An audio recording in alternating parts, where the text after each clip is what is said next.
today. We're going to start with hearing from our Director of Planning, Pat Young.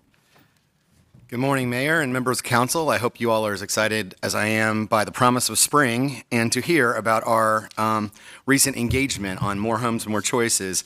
You'll recall that the prior council directed us to re-engage with the community regarding changes to the Unified Development Ordinance that took place in 2021 and 2022.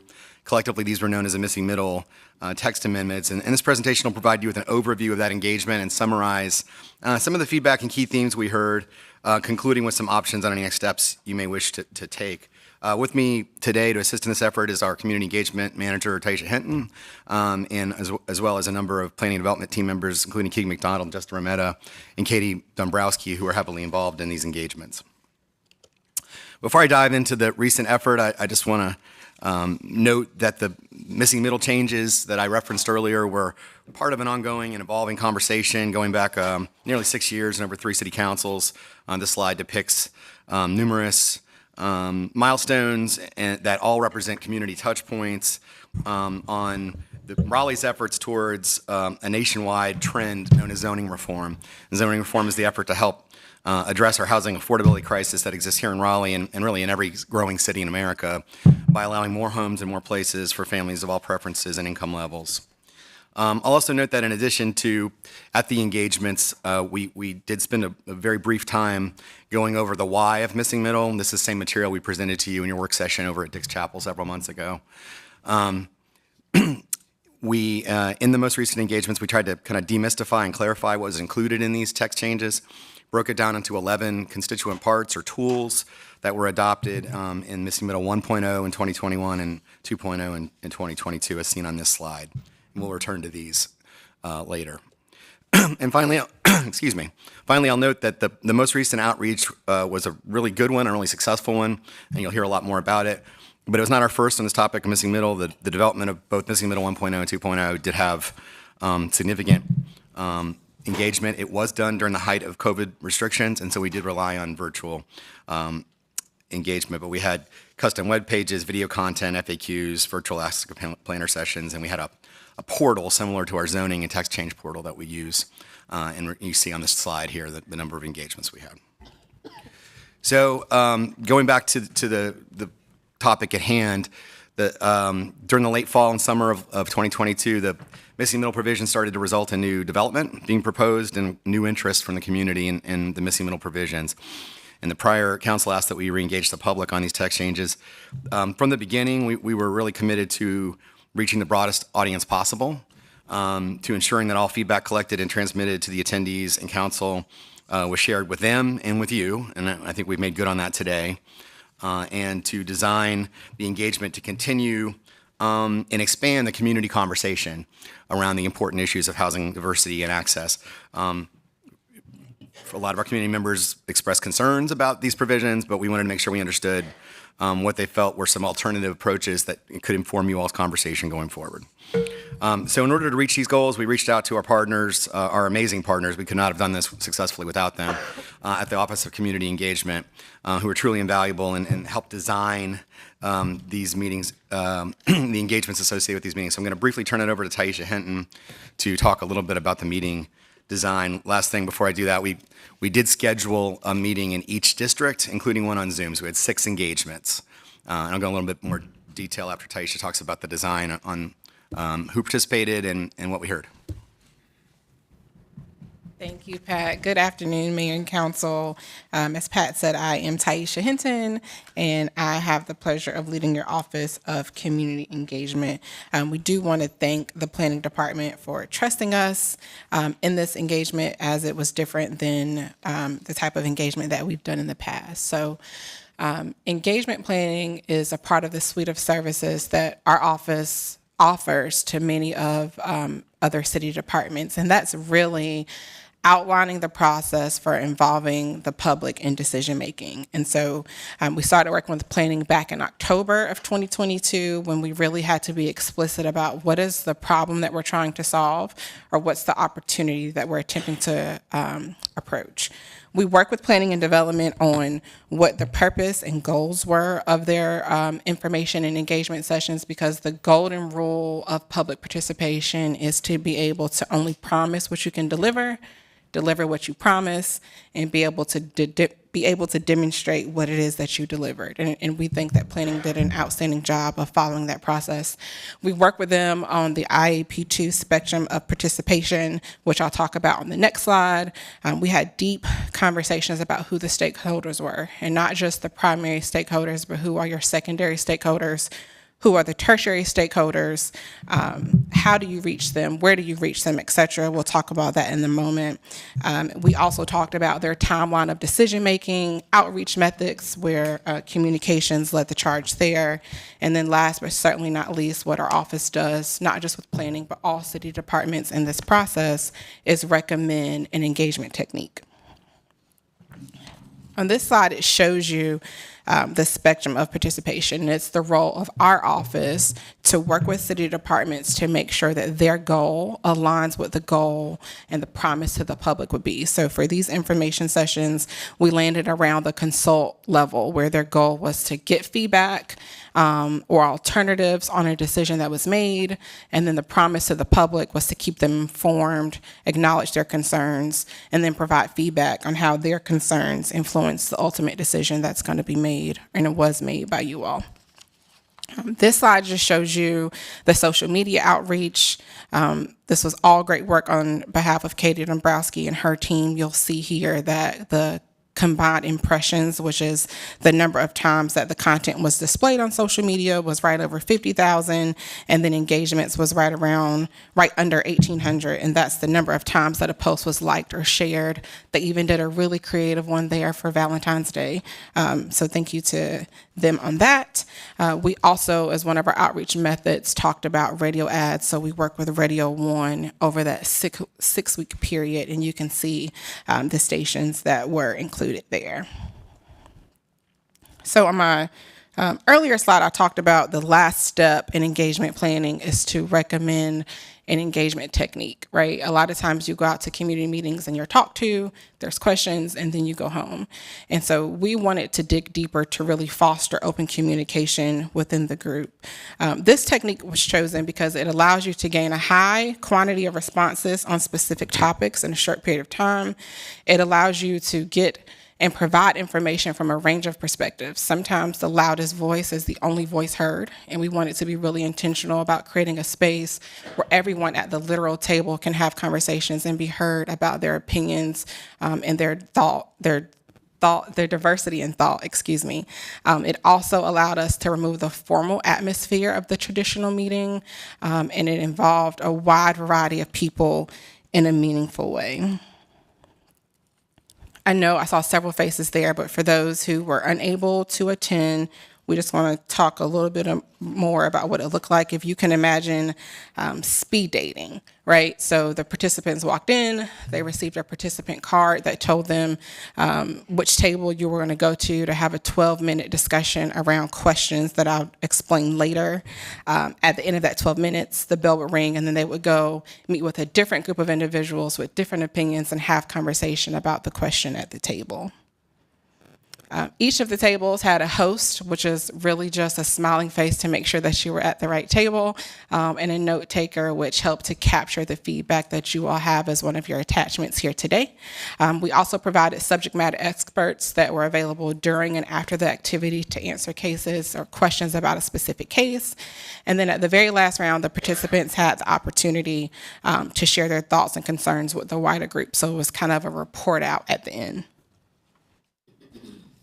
Last but certainly not least, the amount of collaboration that it took to make this happen. So in addition to community members and elected officials that were able to attend, this took volunteers, and we could not have done this without them. So many board and commission members, graduates of the Planning Academy, tons and tons of city staff. We thank you. Community organizations came. If you think about one event was allotted 2 hours, but the volunteers came an hour early to set up. They stayed an hour late to break down. They did volunteer training. They ran through the virtual run-throughs.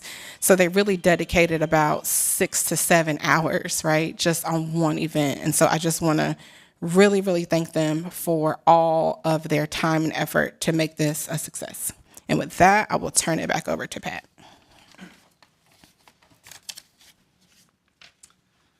Thank you, Taisha, and I can't emphasize strongly enough how crucial community engagement's assistance and support was to the success of these engagements.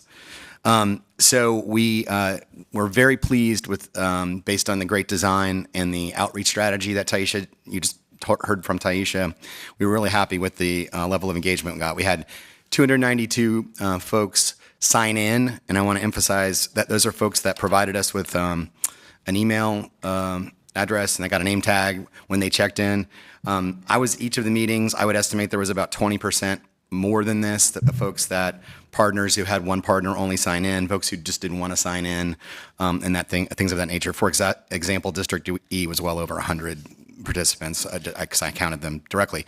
But so we were probably closer to 350 in total participants, and you see that by district and on the virtual meeting.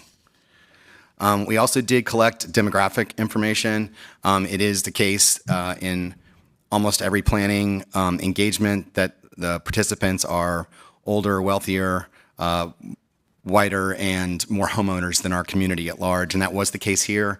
I want to emphasize that I think the outreach techniques and the approach balance that much more than community planning engagements that I've been involved in my 27-year career.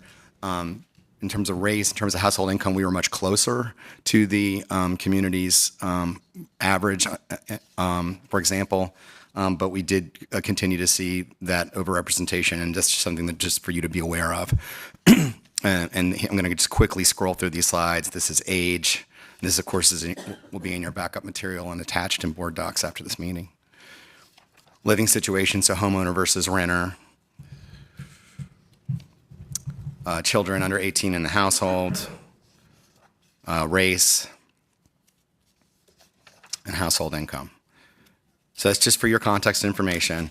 I'm going to switch gears now to talk about our World Cafe questions. You heard about the World Cafe approach that Taisha alluded to. It really was a great opportunity to get meaningful dialogue, to talk to folks that we don't normally talk to since it was randomized. There's folks from all parts of the community at each of the tables, and there was some really rich and engaging conversation, and I think it resulted in some really good feedback for you all to use. In your backup material is a 72-page document entitled Participant Feedback. What that represents is each comment from each table at each meeting, and it's broken down by district. I would strongly encourage you to take a look at that if you haven't had a chance to do so yet. These are the unedited comments from the table discussion. There's also a 30-page document entitled Questions and Staff Responses. So these were questions. We made our best attempt to answer those at the meetings. We were not able to answer all questions at the meetings. So the questions both from the meetings and the ones we didn't answer are responded to in this document. It's a 30-page document entitled Questions and Staff Responses. And finally, there's a document entitled Response Analysis. Staff coded every comment from every meeting by key themes. And what I'm going to go through here quickly now are some of the key themes we heard from the questions that we asked the community to participate in at these meetings. And so you can, I would again encourage you to take a look at that as well. These are listed in order of the number of responses by each table. So the first question was, why do you think housing has become so much more expensive in Raleigh over the last few years? Again, getting to solutions both for you and for the community involves somewhat of a common understanding about what phenomenon are causing the acceleration in prices. So number one thing the community said was population growth. And you see some direct quotes from some of our community members. Like I said, the backup material has got all of that in much more detail. Raleigh is an attractive place to live. There's an increase in high-paying jobs and high earners and low housing supply. And finally, high land costs. And then, I'm sorry, last, we keyed responses that had double-digit responses. So we have a 5 or 6 for each one here today. And again, you can see each of those in detail in your backup material. Corporate and institutional investment was also identified as something driving property increase cost increase. Question 2 is, how do you think we can make Raleigh more sustainable, transit supportive, and affordable for all families who want to live here? Improved transportation and transit-oriented development with a focus on transit was a key piece that we heard. That was the number one response we got on this question. Affordable housing contributions and requirements. Preservation of existing neighborhoods. Increased residential density. Enhanced community engagement and input. And finally, preservation of existing tree canopy. So question 3 had 2 parts. The first part was, what concerns do you have about changes in your neighborhood? The main thing we heard about was impacts to neighborhood character, concerns that these provisions would decrease or negatively impact neighborhood character. Second were environmental impacts. With additional density can come additional traffic and stormwater impacts. Affordability, gentrification, and displacement were key issues of concern. Lack of community engagement and input in the process used for these changes, both in their adoption and in their implementation. Traffic, and loss of naturally occurring affordable housing. And part 2 of question 3 was, what issues do you think the city should focus on to help manage change? Better infrastructure and transit services was the number one response, mirroring the previous response. Creating and supporting walkable neighborhoods. Increasing residential density was the third largest response. More mixed-use development. Affordable housing and price controls, such as rent control, which, as we've advised, is not legal in North Carolina, but something to seek and pursue. And return to previous zoning rules. In question 4, part 1, this is also kind of a 2-part question. The 11 missing middle changes that I showed you at the beginning of the presentation, which of these did you think would work well for your neighborhood, and which were there concerns about? So for what worked well, ADUs got really nearly universal support in all the meetings as a tool. All of them was the second largest coded response. I will note that we had fewer responses to this question than the other questions, and you'll see that detail in your backup. The third was tiny houses. We had that tiny homes on tiny lots that several commenters said that would work well. Apartments and transit-oriented development. And then finally, increased density. So part 2 was, what do you think would not work well? Lack of affordability requirements was the number one feedback and concern we heard. Impacts on neighborhood character. Inadequate infrastructure for the proposed housing types. Lack of community engagement and input. And impacts on tree canopy. So it mirrored some of the earlier comments that you heard. And unrealistic expectations of transit was the last.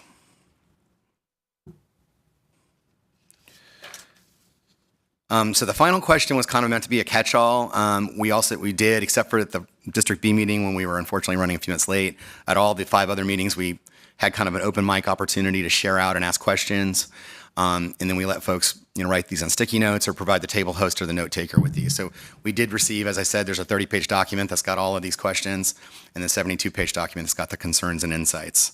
So I'm not gonna go through each of those because that is in your backup material, but I would summarize them in these 5 areas. And again, this mirrors what you had heard previously, right? These 5 areas: affordability or lack thereof and required provisions, community engagement, neighborhood character, infrastructure, and environmental impacts were the 5 big keys that came out of the many, many questions, all excellent questions that we received. So in terms of options and next steps, there are, for each of the 11 provisions that were adopted in 2021 and 2022, you have the option of retaining, repealing, or reforming. If you decide to retain, no further action would be required because these provisions are in place. If you decide to repeal, you could do some, all, or any of the 11 provisions. A text change would be required, so you'd have to initiate that. We would need to take a little time to make sure we got that right, but that could come to you relatively expeditiously if you want to repeal. And then reform is where there would be refinements, improvements, modifications to the provisions, and that would be at your direction in terms of an approach, a timeline, and how you would want to support such an effort to consider reform. So possible next steps, I think we as staff would want to hear more from you all about your policy objectives in making these changes. That will obviously heavily influence what is done. We could identify short, mid, and long-term options for addressing the resident concerns. We've begun that process, but today we just wanted to report rather than identify potential solutions or outcomes, again, based on getting your policy objectives and feedback. And finally, at your existing request, either at your next meeting or the second April meeting, we will provide you all with a detailed report on the production, so units that are actually on the ground, units that have been approved, units that are in the review process that are related to these recent text changes. So we'll provide that information. That can also help inform your deliberations and discussion. So with that, we'll be happy to take any questions that you may have. Who has a question for staff? If you could raise your hand, Councilmember Fort. I don't have a particular question right now, but Taisha, where did she go?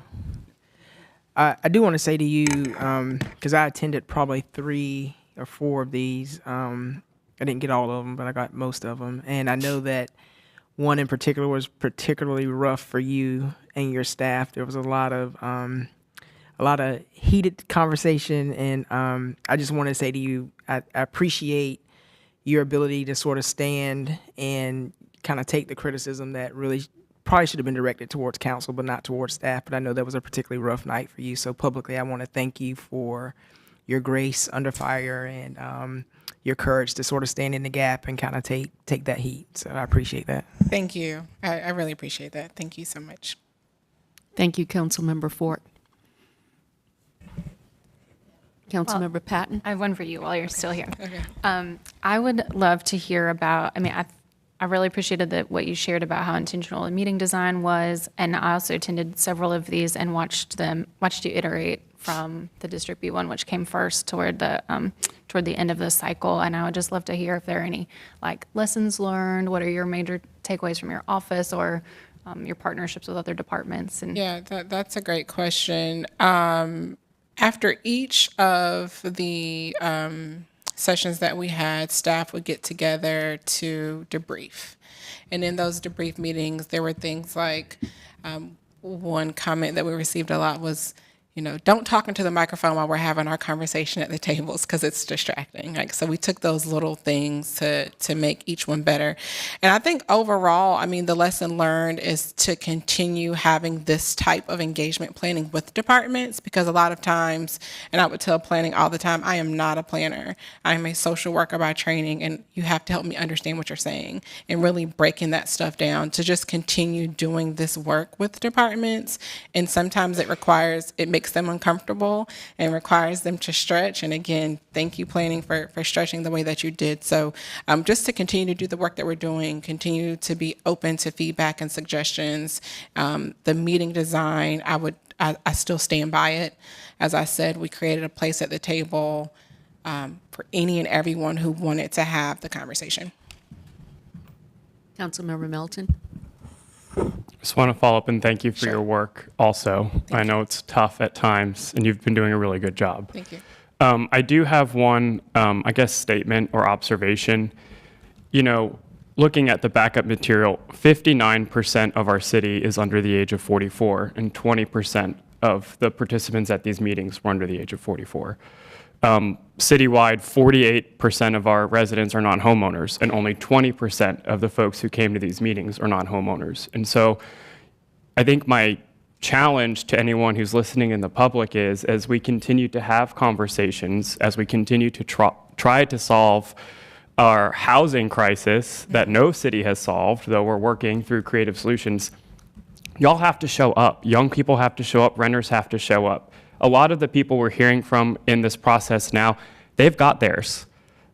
This is for your future. And so please participate in these conversations. If you're supportive, we need to hear from you. If you have ideas, we need to hear from you. But we have to be bringing all voices to the table. And this is going to directly impact the future residents of the city. And we need to hear those voices too. Thank you, Councilor Melton. Any other questions? Councilmember Black, are you? Yes. If you could raise your hand to be recognized, that's helpful. I'm sorry. Thank you. So yeah, I completely agree with Councilor Melton. I attended one of the meetings in my district, and for a city where we have a large diversity in incomes, ages, races, home ownerships, I definitely think it's important for us to be, as a renter and as a young renter in the city, I think it's important for us to be activating our own political autonomy in talking about the city that we want to create. And I hope that people feel empowered to be a part of the process. From what I hear when I talk to renters is that they just don't feel like they are a part of this process in the city, that things are changing and growing, and it's like more happening to them without their real concern being a part of it. And we have opportunities now to really be thoughtful about the city, especially with regards to renters, since we make up so much of the population. And I also want to say thank you to Taisha as well as Pat and the rest of planning. I think you guys did a really wonderful job with pulling together all of these meetings. I guess my idea, the thoughts that I have around next steps, because a lot of the things that, were in the presentation were vocalized during the meetings and conversations that we've been having on council around just the effectiveness and the possibility of strengthening missing middle over time as something that's taking part in the city. So with respects to tree protections and affordability and infrastructure around transportation, I guess I'm just curious, and I'm ready. I'm going to say that I'm ready to talk to some people about how we plan to have policy considerations around that and what we would like to do. So that's it for me. Could I follow up with Pat and ask, we had, I think it was Councilmember Stewart who had requested that we look at tree protection for properties under 2 acres. Where are we on that? Yeah, we've worked with the attorney's office and have some kind of draft provisions. They are somewhat limited in impact due to some limitations in state law and our authority thereof. And we'd wait your further direction on whether to proceed with those or to go back to the drawing board and see what else we can do. Okay, one other follow-up question as well. At one point, we had asked about potentially refining this to require a neighborhood meeting. Mm-hmm. Where did that land? Sure. So we wanted to be really intentional and explicit about just listening during these sessions and not providing feedback and solutions. A lot of what was heard was that there was concerns about the process and the amount of engagement notification. So certainly that's something, if you all want to go kind of the reform route, that's something we could add is notification or neighborhood meeting requirements. Councilmember Melton. I'm happy to have more conversation about that issue.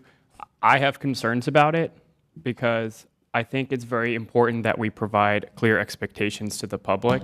And if we require a neighborhood meeting with the understanding that the intent of this text change is to allow these types of development by right, I'm worried people are going to come with the expectation that there's going to be some sort of vote or some sort of impact on the process, and that's not going to be there.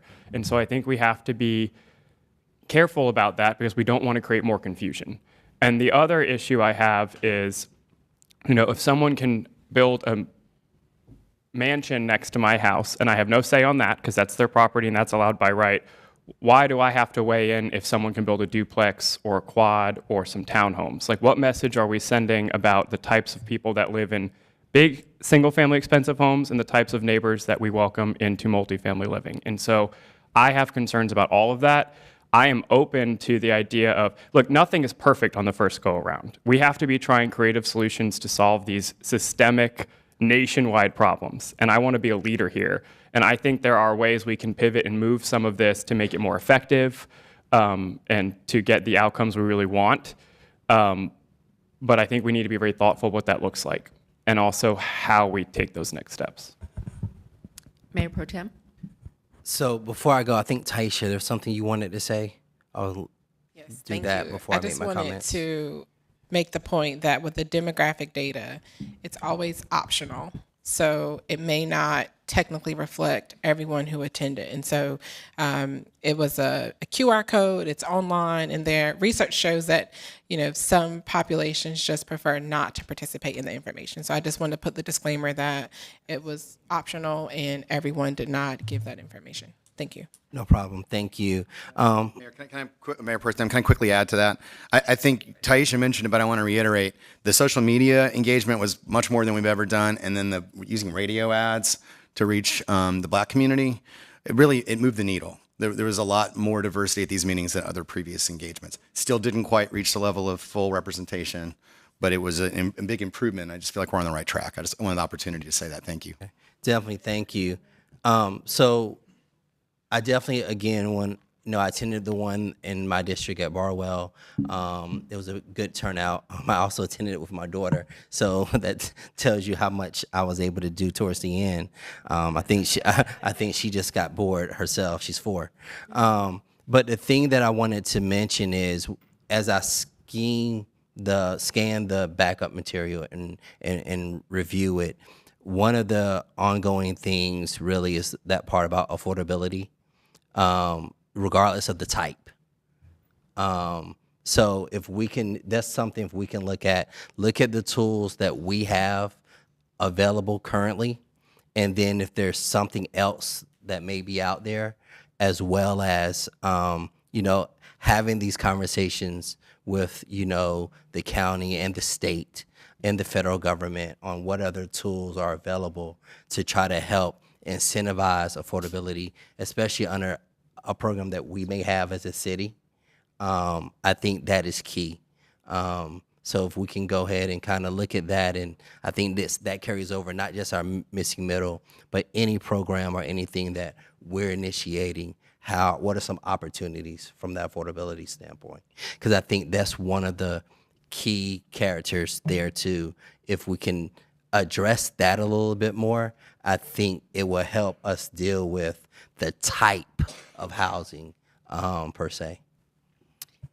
That was precisely why I had asked for the ULI study, to learn from others what they're doing to incentivize, because that's what we're talking about, is how do we incentivize the type of missing middle housing that's more affordable?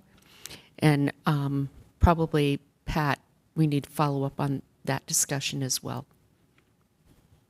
Any other? Councilmember Harris, if everybody could just raise their hand so I can call on you, it's much more helpful. So thank you. All right, Councilmember Harris, and then I think I saw okay, you're next then. And she's third. First, second, third. There we go. Okay, great. Thanks again, Pat and Taisha, for these presentations. I think that the community engagement here was really done on a level that that we rarely see. And being part of that at District D, I've mentioned it before. I was sitting around the table with folks who are diametrically opposed to one another on these types of topics, and we had fabulous conversation. And I felt like we were listening to one another, hearing where each other were coming from. And so that is so critical. As I was reviewing Missing Middle in the last few years, thinking about what it means for my area around District D, there were always 3 items that came to mind as opportunities for improvement. Number 1, community engagement. I think we have really started that process on a deeper level. So I'm excited to see us go there and to have this feedback. Number 2, affordable housing. So we've already heard it.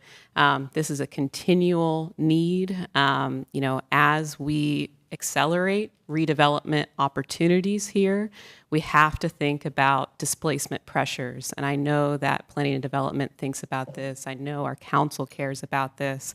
There may be other specific tools that we can look at. I recall reading the anti-displacement plan that went along with Portland, Oregon's missing middle policy. And, they have some rules about scale of homes or size of homes that are allowed to be rebuilt. So if we're going to go from 1 to 4, 1 to 4 homes, what is the square footage? How many bathrooms? And so sometimes limiting those types of items is going to create a more affordable product for lots of different kinds of families and households. I think there are also environmental considerations at play here. So tree protection is huge to me. I know that there are neighbors in my district who are very confused about what is allowed in their neighborhood now. So I think if our plans or this text change is so complex that there's no way to know, that presents a little bit of an uncertainty for folks that can be scary. And so I would really advocate that we have some kind of way through IMAPs that makes it easy to know your zoning for any changes that have been made here. And again, back to the tree protection piece, thanks Mayor Baldwin about bringing up this opportunity for additional tree protection plans. That's something I definitely want to see us approach this year. And then I think we also need to review some of the setbacks and neighborhood transitions that are part of these policies, because that does have a direct impact on what trees are protected and how that land shifts. And then finally, I think one opportunity for us to review is what are we already doing in terms of anti-displacement work? We have a lot of programs in place.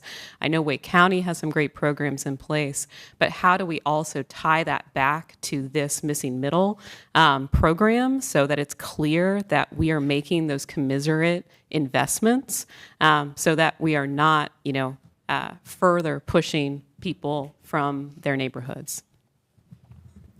Thank you. Councilmember Jones? Thank you. While thanking staff and I really appreciate the work you've done, I also want to take a moment to thank the community for coming out and taking their time to share their thoughts, because that's why we're here. We're here to represent that. And I think it speaks to the lack of what the community felt of engagement in the right before this was enacted. And I understand there was COVID. I get that. I understand. But now the community's out here asking to be heard, and we have to do that. Whether that's not just this meeting, but how do we include renters, like you said, Councilor Melton. But that just speaks to how much this community wants to be involved in the decision. And that community engagement piece is critical as we move forward, along with affordability and everything that Jane just said. I'm going to ditto that. But we can't do this without their voice. And I'm really looking forward to seeing how we can reform. A question that I do have is, what are our possibilities for affordability? Like, if we're going to reform it, and that's a big concern, I'm not sure that I understand if that's even possible. So I don't want to give the community a list, a bill of goods saying we're going to do this, and then not have it in place so that it's effective and really helping the people that need it. So I really hope to continue the conversation moving forward, and thank you all for being here. Councilmember Black? Yeah, I wanted to follow up on my point about just like the diversity of the people who came to the meetings. It wasn't against anything you guys did. I think you guys did a great job. Like you said, 29,000, probably close to 350 or more people came. This was more of a call to action to the people who have felt like I said, politics and governance is happening to them rather than having an active participation in the role that we play in forming our cities. I would want to make sure that this community engagement process is something that's continued as we continue forward. I think it's really necessary, as Councilor Jones says. Like, we can't do it without the community and without the people. So I do believe, like, coming from the community organizing background, you have to hit people like 7 times before they actually feel activated or a part of what is happening. So hopefully we can continue coming back with more information and more tools and more resources as we continue to have conversations around this. But nothing against you guys. I think you guys did a great job. Ditto. Thank you. Councilmember Patton. Yeah, I just wanted to co-sign some of the things I'm hearing here at the table. Definitely, I would love to see exploration of ways we can tweak these to beget construction that will lend itself to being the affordable options that we're trying to produce here. So, square footage or setbacks, I think there's probably a lot of creative ways to tweak those. Also, I mentioned at the work session in Dick's Chapel, this making it really easy for people to understand what can be built on their property and the ones near them. So I appreciate Councilmember Harrison bringing that back up. I definitely would love to see continued work on that. And the other thing I would love some exploration on is I think there's a big spectrum here. So I think when we look individually, okay, right beside me can be built a duplex. That is a modest change, but there are ways that people can assemble larger lots. And then suddenly a community is looking at something like 16 townhomes being built on the acre of land that's next to them. And that feels a little more impactful, right? And so I think there might, I don't know whether it's an analysis of the lot size or the number of units produced or something that helps get at the provisions of the missing middle that allow these larger unit additions to, I think we could do some analysis there. Okay. There are no other comments. I'm going to adjourn the meeting, and we will be back at 1 o'clock for our regularly scheduled meeting. Thank you.